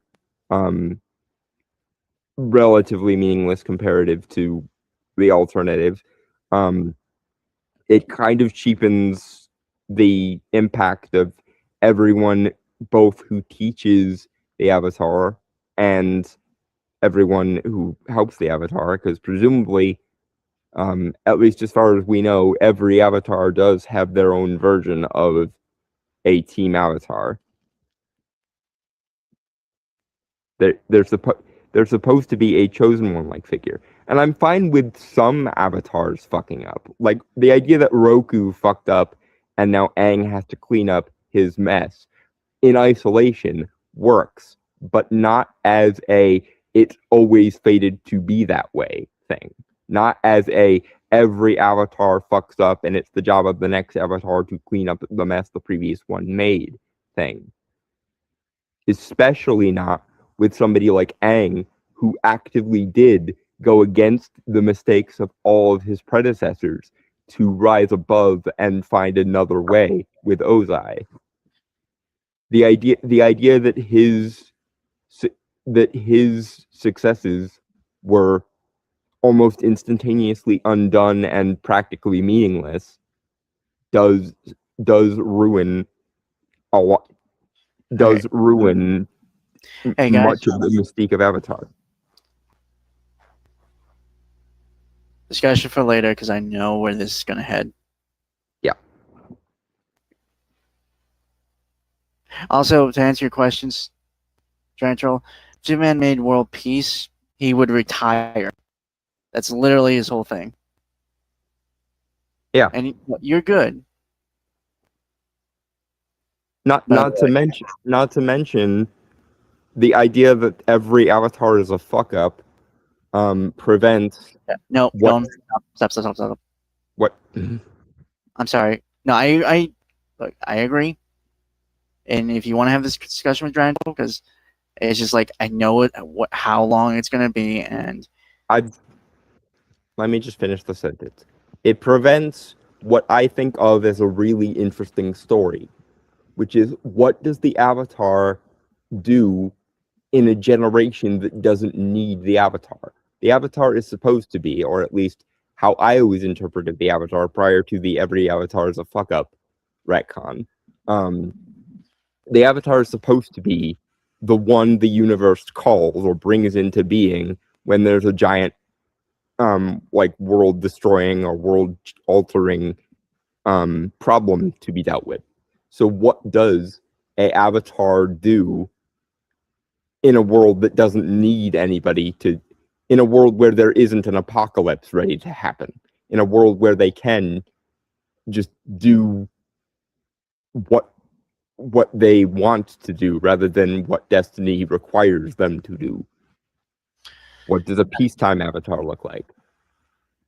And that's why me and Brainstormers, that was like the main genesis of our idea. But anyway, moving on. Okay, give me a second. The idea of the Avatar being able to take a lifetime off, essentially, could have been a really cool idea. But, nah.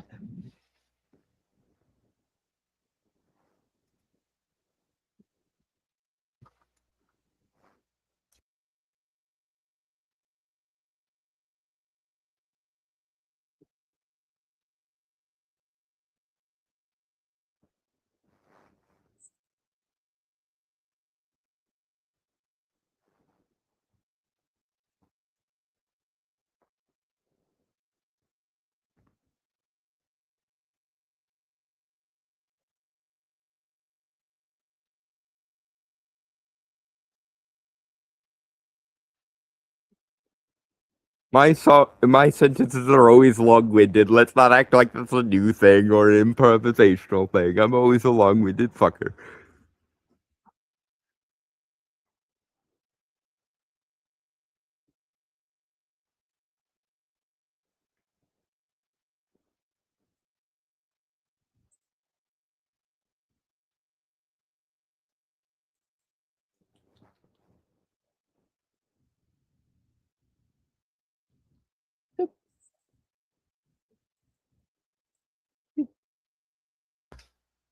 Sorry, my kitty is demanding attention.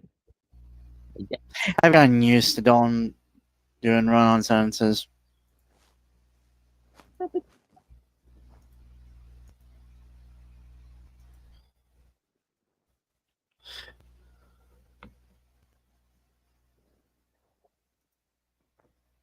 All right.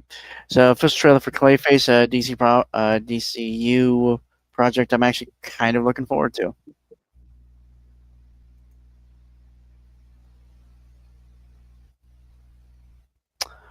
Because it actually seems one has most of its shit together.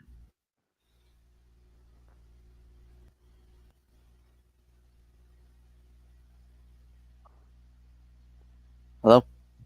Hmm? That cut out? No.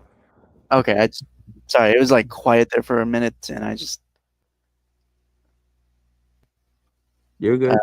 okay. Anything to add before we bat Nana or? Well, it's Clayface, so I was gonna go somewhere kind of dirty and go terracotta pie. Terracotta being a kind of clay. I know. Why the fuck? Okay, I'm sorry. Who the fuck doesn't know what terracotta is? Quite a lot of people, actually. Yeah, that makes sense. You would not believe the amount of times I've had to clarify what terracotta was to someone who's never heard of it. Okay, but why would that be dirty? Terracotta pie is slang for vag.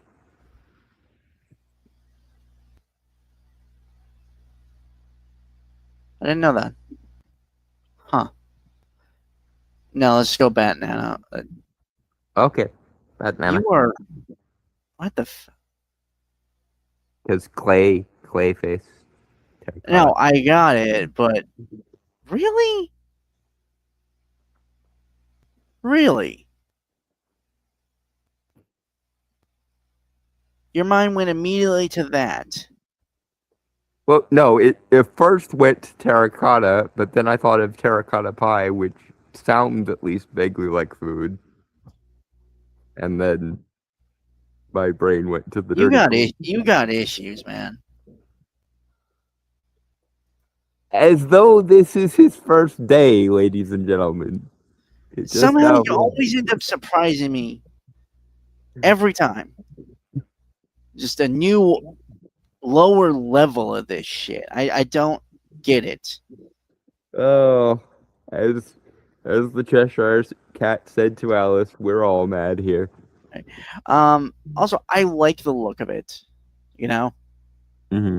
Like, visually, it just has such... it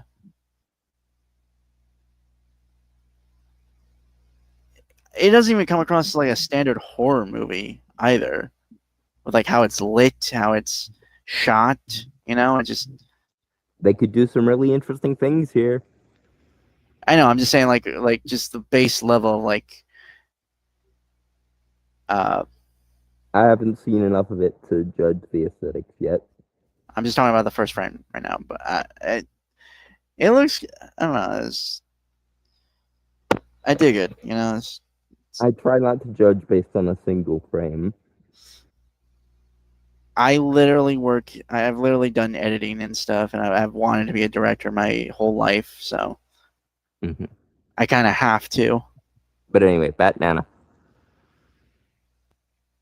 Fuck you. Show me.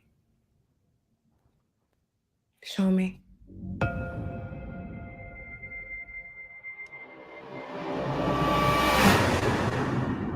Do you realize?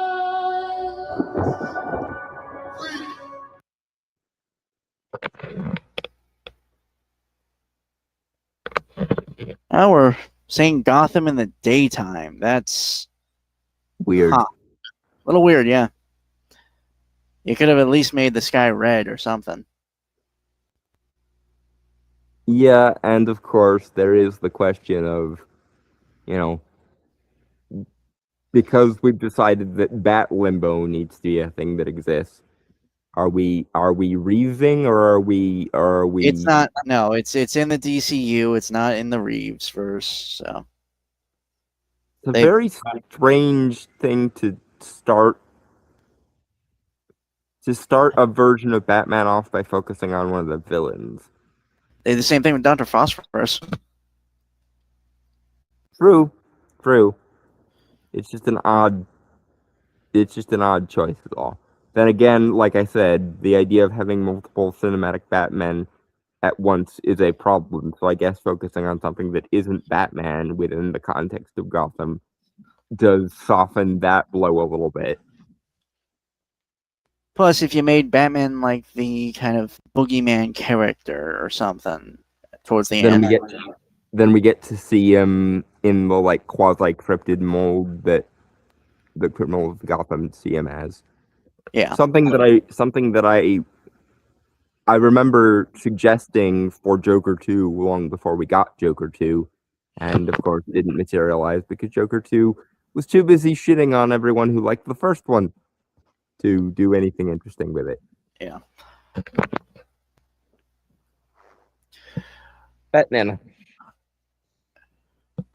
I do dig the look of Gotham. It's grungy and still a little bit stylized from what we've seen a little bit, like from that overhead shot to the industrial district. So anyway, yeah. What do you want, Miss Egan? I want my life back. I know you. You're famous. The most beautiful face. It's a tragedy what they did to him. Boo! I'd like to volunteer for human trials. Okay, so they really are just adapting Feet of Clay or Face of Clay? I think it's Feet of Clay. It's the first taken Clayface episode. Yeah. But again, considering that the DC animated universe is the gold standard, and I have been begging them to do the DC animated universe, but in live action for a decade now, that's probably a good choice. Whoa. Okay. Sorry, I was getting up and I almost tripped and fell. Legs fall asleep? A little bit, yeah. I don't know if you've seen this, but I haven't looked at it because it didn't interest me. But I remember someone mentioning that it seemed kind of like The Substance from FX. A little bit. I can see that. you've Also the like mutagenic makeup from Catwoman. Oh yeah, that was that movie was like a fever dream. Still is.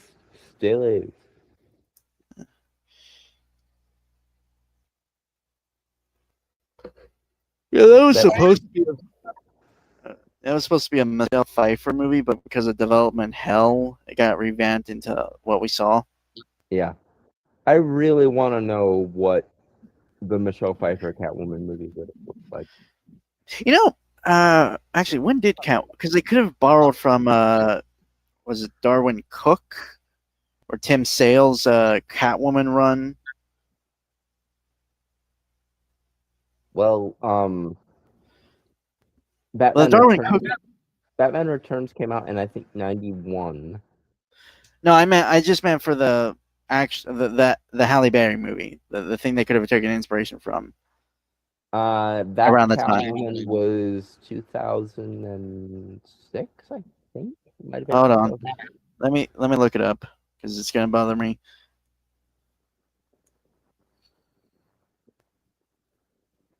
2004.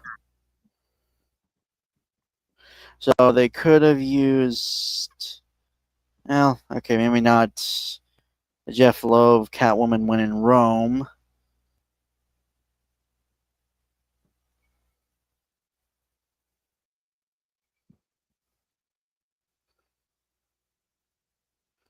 Catwoman by Ed Brubaker and Darwin Cook.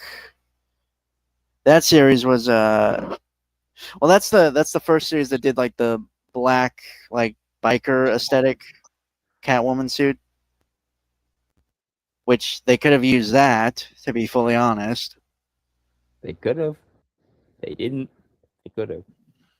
Because returning to our X-Men conversation, prior to about 2008 or so, well, no. There are some outliers in like 2006, but like Okay. for the most part, prior to The Dark Knight and the MCU, everything tried its damnedest to not be comic booky as much. Okay, as but what I'm saying though is that design, you know, again, the like skin tight, like effectively biker outfit. it could have worked. Yeah, it's designed specifically not to be like a standard like supervillain costume. You know, it's a cat burglar suit. Yeah. But it also would have required them to actually read and take inspiration from the comics, which comic movies didn't do in 2004.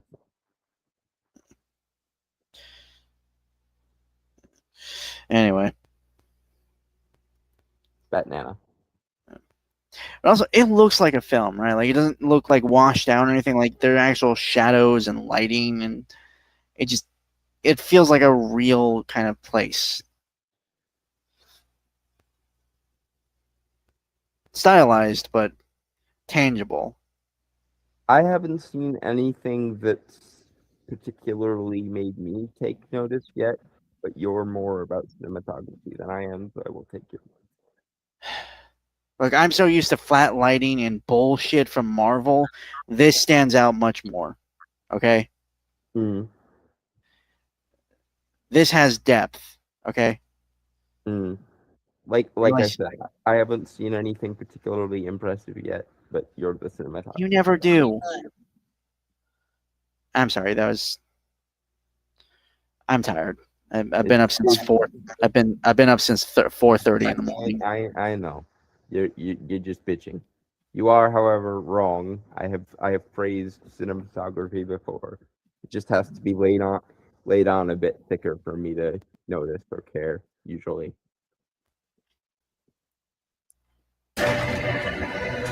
This isn't cosmetic surgery. Even if it kills me, I'll be better off than I am now.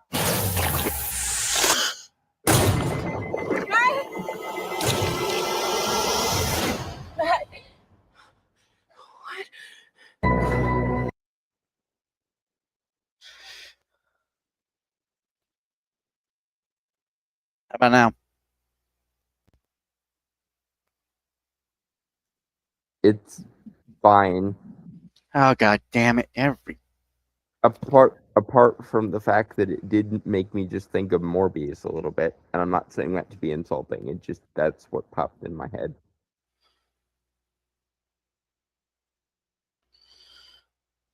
Can't read your fuck.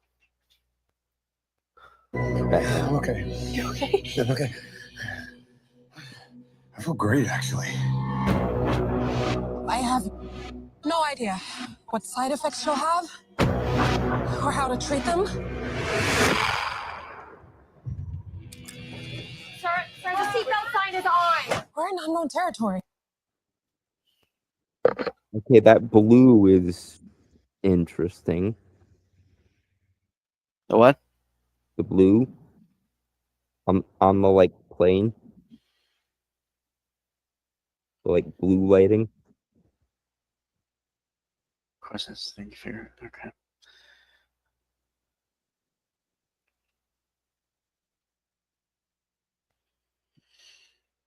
Banana? Batnana.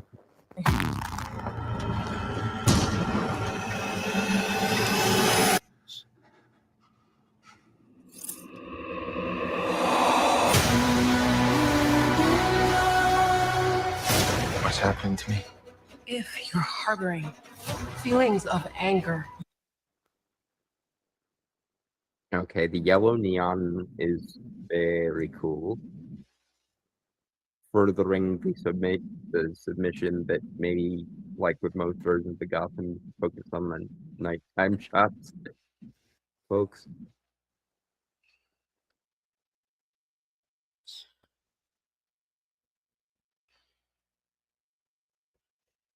I mean, Gotham of the Day, I think, shouldn't also be a problem because Batman's been shown. Oh, some other heroes of the Bat family have worked during the day as well.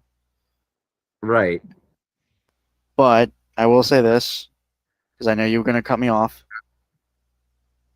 I think it should be kind of like the lighting should always look more like around like either sunrise or sunset, kind of a more golden, darker hue in the sky than like midday than we've seen.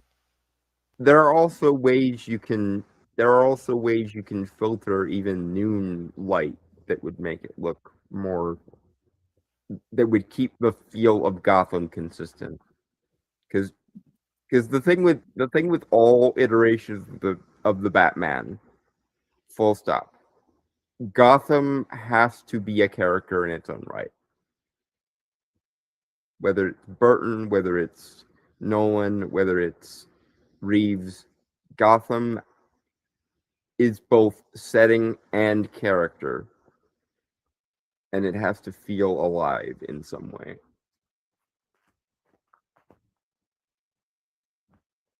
Moving on, though. Batman.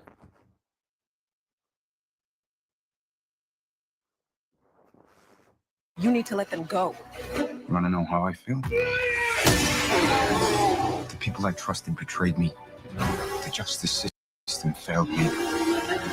They stole my career, my money, my life. I'm a monster. That like smash cut between the red and the green there, very nice.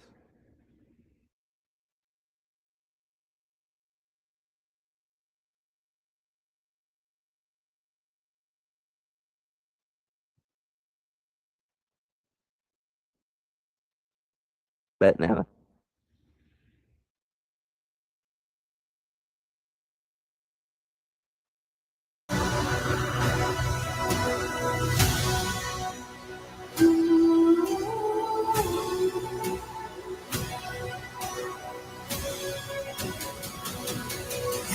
I have no idea who you are.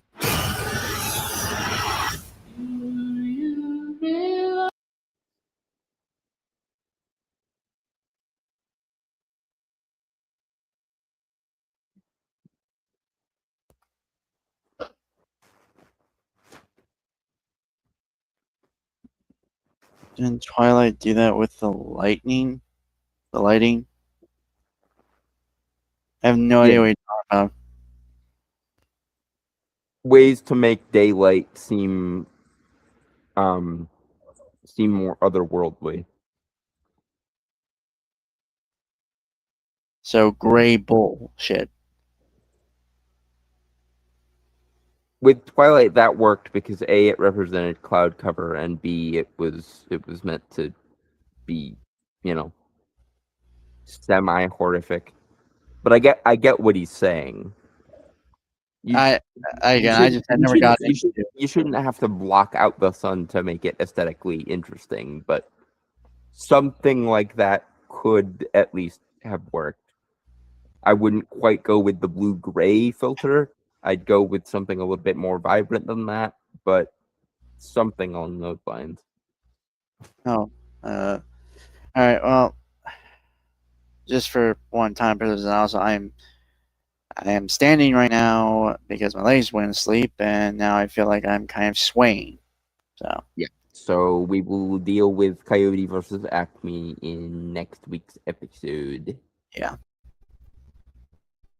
Okay. So with that, folks, I want to say goodbye. Adios, aloha, avidazai, sayonara, peace, cheers, and shalom, and fuck off. See you guys.